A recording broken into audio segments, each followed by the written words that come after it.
Hi friends, இந்த வீடியோவில் நம்ம ஸ்லீவில் நம்ம மேலே தையல் தெரியாமல் நீட்டாக ஃபினிஷிங்காக இந்த மாதிரி எப்படி நம்ம ஸ்டிச் பண்ணலான்னு பார்க்கலாம்.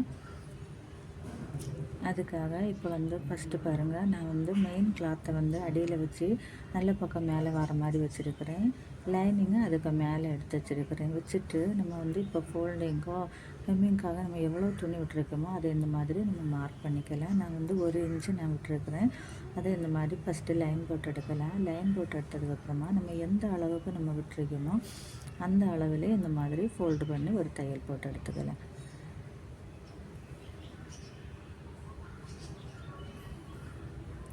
தையல் போட்டதுக்கப்புறமா இந்த மாதிரி திருப்பிட்டு அந்த லைனிங் கிளாத் இருக்கு பாருங்கள், அதில் நம்ம எப்பவும் தையல் போடும் பாருங்கள், அதே மாதிரி ஒரு எண்டு தையல் போட்டுக்கலாம்.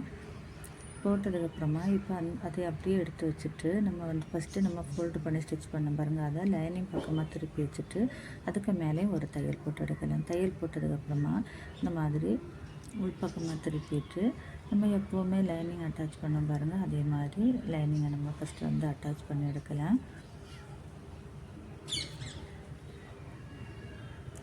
லைனிங் அட்டாச் பண்ணதுக்கப்புறமா அதில் இருக்க எக்ஸஸ் இருக்க பீஸெல்லாம் நம்ம கட் பண்ணி எடுக்கலாம்.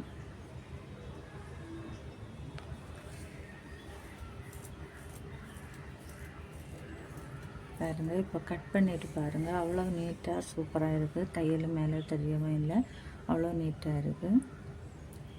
நீங்களும் இதை ட்ரை பண்ணி பாருங்கள்.